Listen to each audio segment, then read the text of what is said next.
Hi, I'm Paul Eggers. I'm Jeannie Clark. Rob Davidson. And this is our Week 1 Report Out video for English 220, Beginning Creative Writing. For the Academy e-learning program. Yes. June 9th. So our first question that we want to talk about is, how do you currently envision your assessment plan?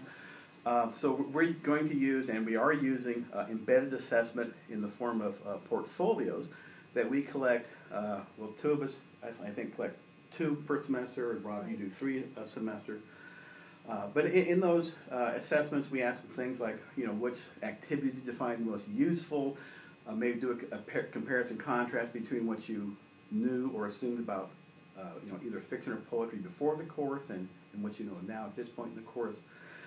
I have them focus on one poem or story in particular that they've made revisions on and talked about that. And they do things like talk about any changes they have in their assumptions about creative writing in terms of aesthetics or techniques used, or in discussing published stories as well as student stories.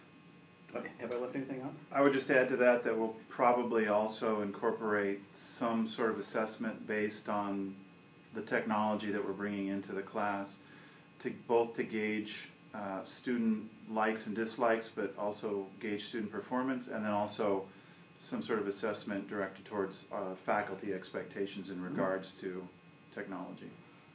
Sure. It might be useful to say something about the workshop model that we use in creative writing and how the portfolio connects to that model.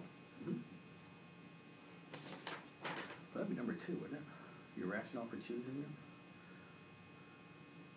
Well, very briefly, the workshop model, just in case people don't really know, is different from, say, a small groups peer workshop or some other format. It's a group of students, usually say 15 to 17 students, with the professor, sitting, usually in a circle, discussing some piece of student work in a very open environment where the students and the professor are sharing their feedback on this work, gearing the feedback towards revision and how the work can be improved.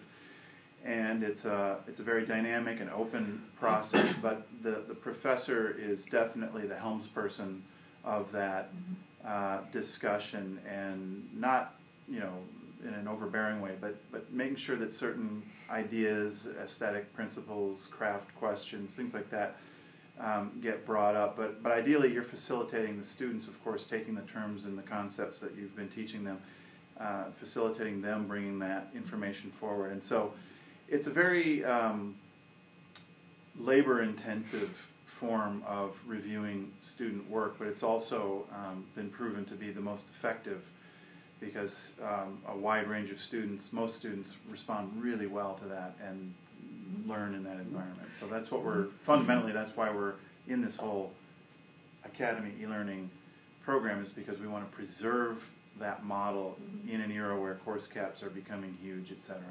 And I just wanted to add that we like to keep away from the I like it, I don't like it sort of approach to things, and we want to focus more on technical matters, to talk about why something seems particularly effective in this poem or that story, or why people feel that it doesn't.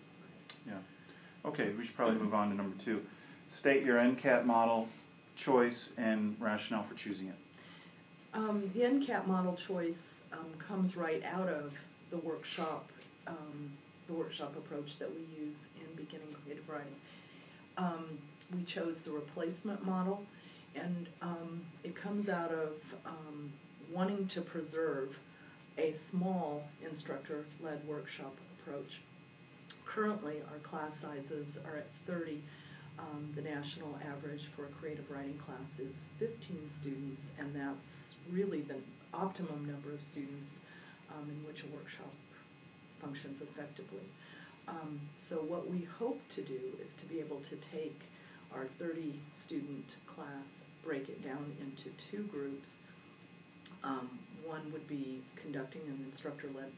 engaging in an instructor-led workshop, and the other group at that time would be completing online learning modules that would include things like readings, student responses to each other's work, writing activities related to the readings, and so forth. So we're really excited about the fact that, you know, we think we can achieve the best of both worlds with this model. Good, and that actually leads into question 3, which is talk about one way you're reimagining the course design. And so Jeannie just mentioned the learning modules. That's going to be a fundamental part of our redesigned course, and that's what we've been talking and thinking probably the most about this week. Designing a series of modules for each unit that we teach in the class, where that group of students who is not in the workshop can go and do some kind of activity. So as Jeannie mentioned, it could be a reading-based activity, it could be a writing-based activity. I think we're also talking about developing some kind of an online peer review system where students might, say, post a draft of work in process and then be expected or required to comment on those drafts and have that on as a record. So we're not sure yet exactly which technologies we're going to use or what those modules are going to look like, but we have some good ideas. I think that Yep. concludes. I think that's pretty our much it. discussion. So now we're going to conclude by offering Paul a chance to give us a few random thoughts on this last week. I'm going to pass and turn over to Rob for his random thoughts. This is a little too random for me. Okay. We'll probably There we go. There edit we this have a part random out thought. if we can figure out how to do that. Okay. All right, it's a wrap.